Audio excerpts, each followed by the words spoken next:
Welcome to History Class with Dr. W, and welcome to this course on American history in the years 1920 to 45, one of the most fascinating periods in American history.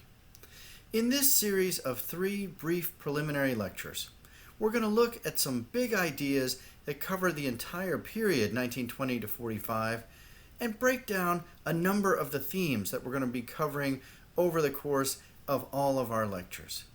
In this first preliminary lecture, I'm going to look at a few of those big picture ideas before taking a closer look at what the country looked like on the eve of our period, January 1st, 1920. 1920 to 1945 is one of the most important and dynamic periods in the history of the United States. It forms a bridge from the agrarian, relatively simple and quiet, isolationist 19th century and the densely urban, bustling age of a nuclear superpower. At the beginning of this period, the last generation of Americans born in the Civil War era were still alive. In fact, one was President of the United States. A handful of Americans even remembered slavery. For most of their lives, such luxuries as electricity, refrigeration, and the automobile did not exist.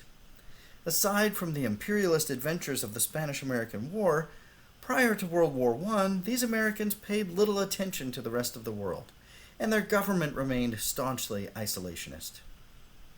By the end of the period, the Civil War generation had passed, and the United States was now dominated by the greatest generation, who guided the country through the Second World War.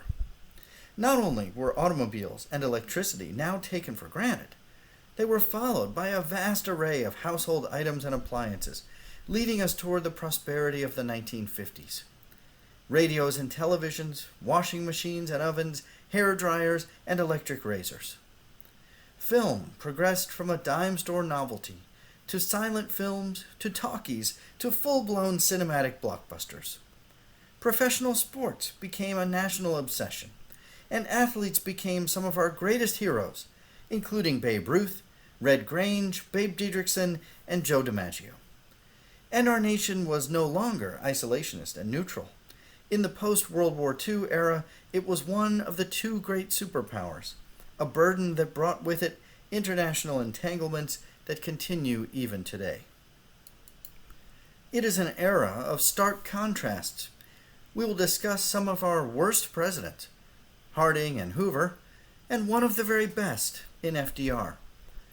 We see the United States at its very best, passing the 19th Amendment, winning World War II, and at its very worst, the lynching and repression of African Americans, immigration restriction, and the Great Depression. The economy soars from its highest heights to lowest lows. Through this period of dynamic change and stark contrasts, we will follow a number of themes.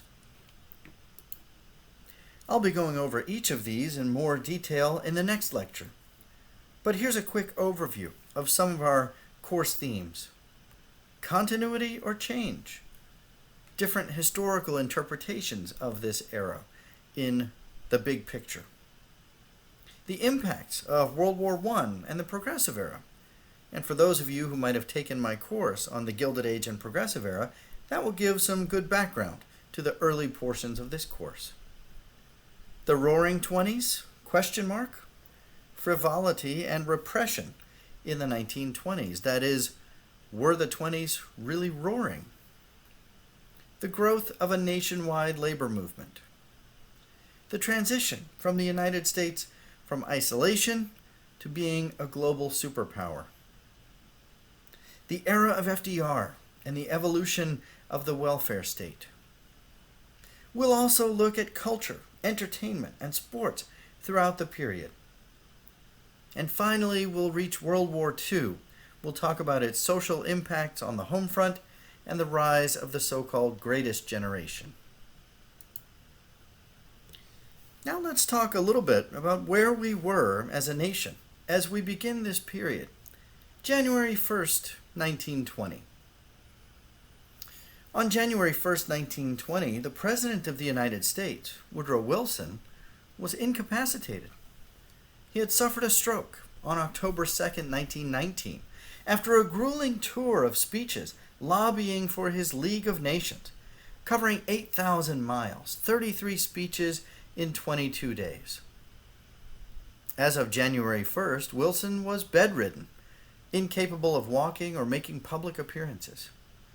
He had recovered from the worst of it, but still was not well.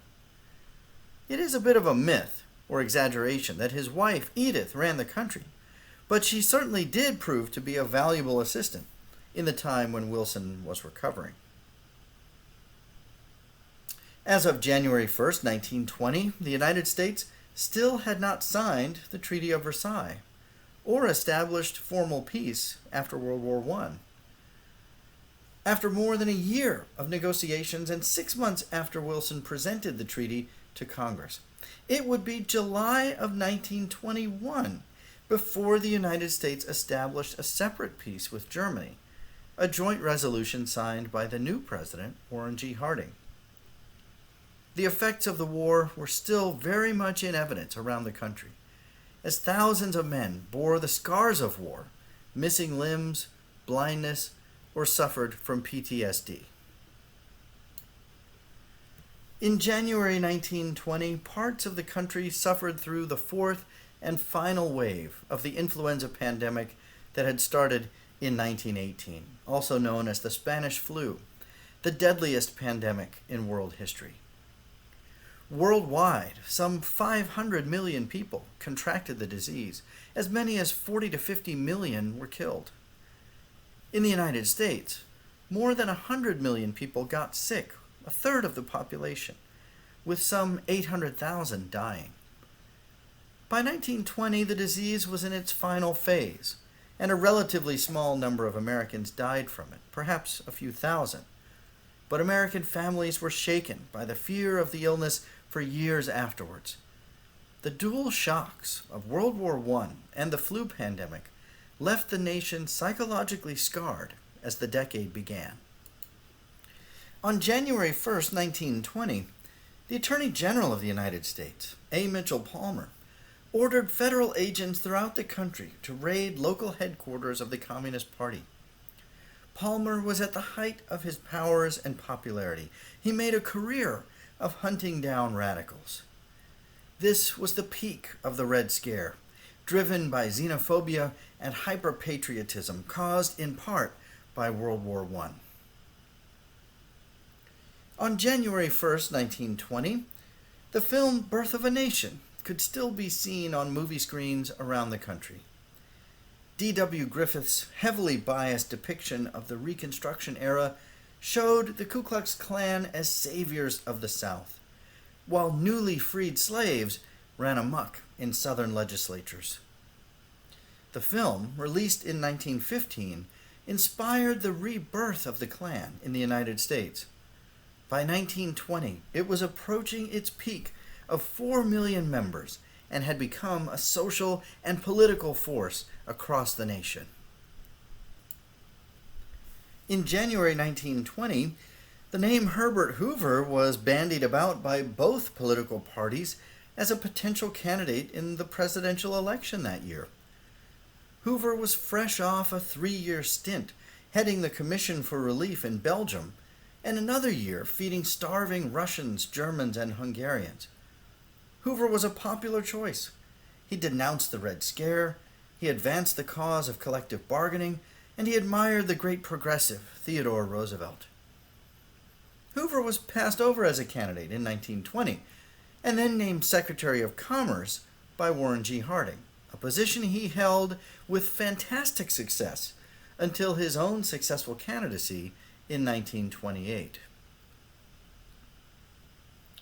In January 1920, the 19th Amendment, which gave women the right to vote, had passed through Congress and was just a few months away from ratification. Women's suffrage was only one of many changes for women that came in this period. We are embarking, of course, on the era of the flappers, young, carefree women challenging long-held gender norms. Marriage, divorce, dating, and sex all undergo sweeping changes in this era. In January 1920, a new educational tool known as the radio was making its way into American homes. programming in the beginning was dominated by religious programs and educational programs. Within a few years, that programming was evolving. Commercials were becoming common, and serials, what we today might call soap operas, were among the most common programs. Also, mainstays of the early radio were music, sports, and to a lesser extent, news and talk shows. Classical music would gradually and eventually be replaced by popular music. And in January 1920, the nation went dry as the 18th Amendment, known as Prohibition, took effect. Made in the 1920s an era of illegal drinking, rum running, and gangster activity. Made a hero out of Al Capone and millionaires out of the Kennedys. Prohibition was ultimately repealed in 1933 and judged to be an absolute failure, a key example of what happens in this country when we try to legislate morality. All of this is a way of saying that things were happening in 1920, a staggering array of things. Whenever we begin a course like this, there's a sense of jumping in midstream. Themes are already in place. There's continuity from previous eras. We don't just start with a clean slate on January 1st, 1920. Things don't just begin anew. So in the next lecture, we're going to talk about some of these themes. We'll talk about some of the continuity. What was going on in the years leading up to the 1920s? What themes will be carried over from those previous eras? And in what ways are we starting anew as we launch into the new decade of the 1920s?